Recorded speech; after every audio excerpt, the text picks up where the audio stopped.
Nesse terceiro episódio, eu queria contar para vocês um pouco da nossa experiência, da minha experiência como alergista e imunologista, que trabalha bastante com alergia alimentar, em pensar nos diagnósticos, para facilitar mesmo todo mundo tentar pensar e não deixar os diagnósticos passarem. A gente tem que dividir principalmente os tipos de alergias alimentares. Vamos pensar primeiro nas alergias alimentares IgE mediadas, que a gente tem um anticorpo, que é o anticorpo IgE, que é aquele, como se fosse um inimigo ali, um soldadinho, na verdade, atrás de um inimigo, que seria uma bactéria, um parasita, e nesse caso o sistema imunológico entende o inimigo como um alimento.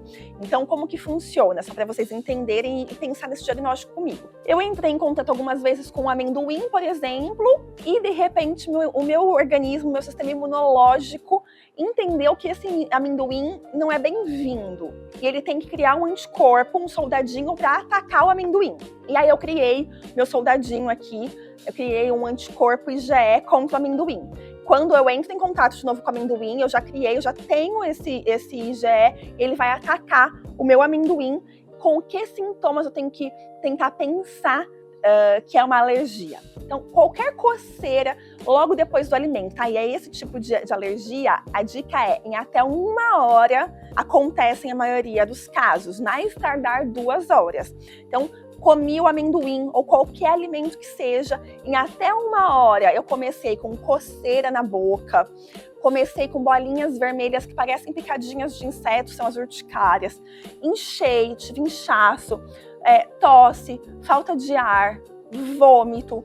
Inclusive, se isso acontecer junto, sintomas de sistemas diferentes, por exemplo, pele com gastrointestinal ou com parte pulmonar, a gente tem até uma síndrome, né? A gente tem um conjunto de sintomas, a gente pode ter, nesse caso, anafilaxia. E o paciente tem que ser diagnosticado rapidamente, porque o tratamento envolve, inclusive, o uso de adrenalina. Então, toda vez que tiver sintomas de coceira, inchaço, e dica maior ainda, em 90% dos casos, tem pele envolvida quando eu tenho alergia IgE mediada. Então, não deixe passar, não acho que qualquer coceirinha é algo para menosprezar, porque pode ser uma alergia séria. Essas são as alergias mais sérias, sim, mas também as mais fáceis de diagnosticar. Geralmente são a que alguém já vai falar, olha, isso deve ser uma alergia. Então eu vou contar para vocês também sobre algumas outras alergias que muitas vezes a gente não pensa que pode ser. E dessa forma eu vou contar um caso que aconteceu já na minha família, inclusive. Eu precisei de ajuda de um profissional da nutrição com um pacientinho, nesse caso, ele tinha sintomas gastrointestinais, tinham menos de 1 aninho de vida, com sangue vivo nas fezes. Toda vez que a mãe consumia alimentos com leite e amamentava essa criança, o sangue acontecia e não acontecia tão rapidamente. Às vezes acontecia no dia seguinte, em até uns 2 dias, o sangue vivo nas fezes, um muco muito grande, diarreia, um incômodo, uma cólicazinha no bebê. É incrível.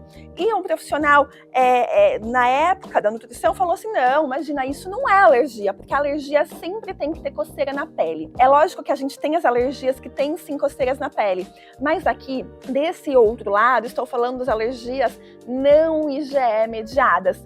A gente não tem anticorpo contra um alimento, mas a gente tem outros mecanismos imunológicos e que nos dão a reprodutibilidade toda vez que acontecem a ingestão, o contato com o alimento, a gente tem os mesmos sintomas acontecendo.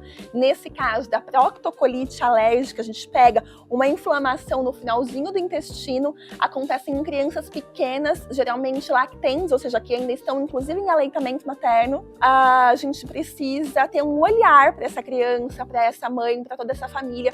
Então, sintomas que às vezes nem são atribuídos à alergia, podem ser alergia alimentar sim. Sintomas com alterações gastrointestinais, do tipo sangue vivo nas fezes, do bebezinho pequeno, muito refluxo, gases, irritação, cólicas, tem que ser investigado, que pode sim ser uma alergia alimentar. Outros sintomas, às vezes, têm relação com a alergia alimentar, são as alergias mistas.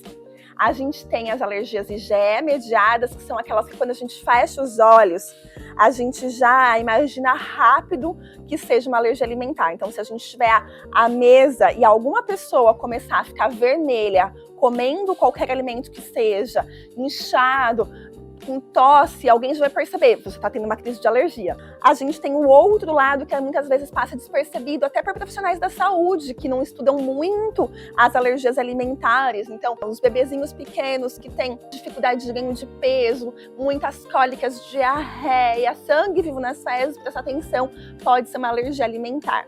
E o caminho do meio, na verdade, em que a gente fala que pode ter participação de IgE, mas ele não é nosso principal protagonista. A gente tem alergias que às vezes aconteceriam, independente da alergia alimentar, tá? Por alterações de barreira.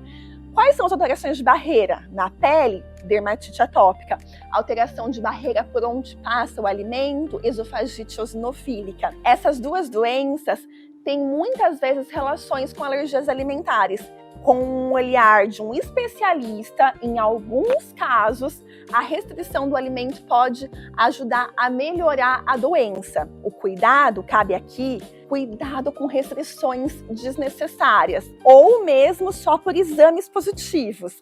As restrições de alimentos, quando passado bastante tempo, podem ajudar esse sistema imunológico, que já não era o mais reguladinho do mundo, a transformar uma alergia em IgE mediada, daquelas que têm chances de anafilaxia. Então aqui o alerta é, tem sintomas sugestivos de alergia, sejam os bem típicos de alergia IgE mediada, que o paciente tem dificuldade de respiração e junto com pele, vermelhidão, coceira, tá mais fácil de diagnosticar. O cuidado vai fazer diagnóstico, porque precisa de plano de emergência, precisa saber como agir, porque essa tem risco, inclusive, de vida. Tem que saber agir rapidamente para tratar esses pacientes com urgência. Tem o outro lado, principalmente das alergias dos bebezinhos, que estão às vezes em aleitamento materno ainda, que são muitas vezes confundidos com um refluxo que não passa, com uma cólica que não passa, com uma alteração gastrointestinal, pode ser uma alergia alimentar. E o caminho que muitas vezes fica também nebuloso, não sei se é uma alergia ou não, principalmente em quem tem dermatite atópica ou tem esofagite eosinofílica, a gente tem que ter um olhar, uma atenção, uma avaliação do especialista para saber se o alimento está piorando a doença ou não e entender em cada caso como que uma dieta e um tratamento de alergia alimentar específico pode ajudar ou muitas vezes até atrapalhar, e por quanto tempo a gente tem que fazer para não ser um causador de uma restrição só voltada por exames, para não virar uma outro tipo de alergia, porque eu tenho alguns casos de alergias não IgE mediadas ou de mistas que por restrições, inclusive, podem se transformar numa alergia IgE mediada. Então os sintomas são bem diferentes e o cuidado e a avaliação é interessantíssima para a gente pensar no tratamento específico de cada uma e nesse segmento, se eu tiver que fazer restrição, que ele seja por um tempo mínimo possível e com um cuidado bem peculiar, específico e atento na hora de voltar com esse alimento. Mas nesse episódio eu queria te mostrar um pouco dos testes que a gente faz sim, quando bem indicados, para diagnosticar as alergias alimentares. E aí o que a gente tem de possibilidade para testes de alergia? E a cada subida de dose, a cada subida de degrau, que a gente vai precisar de uma atenção maior, que a gente não sabe se o sistema imunológico já está preparado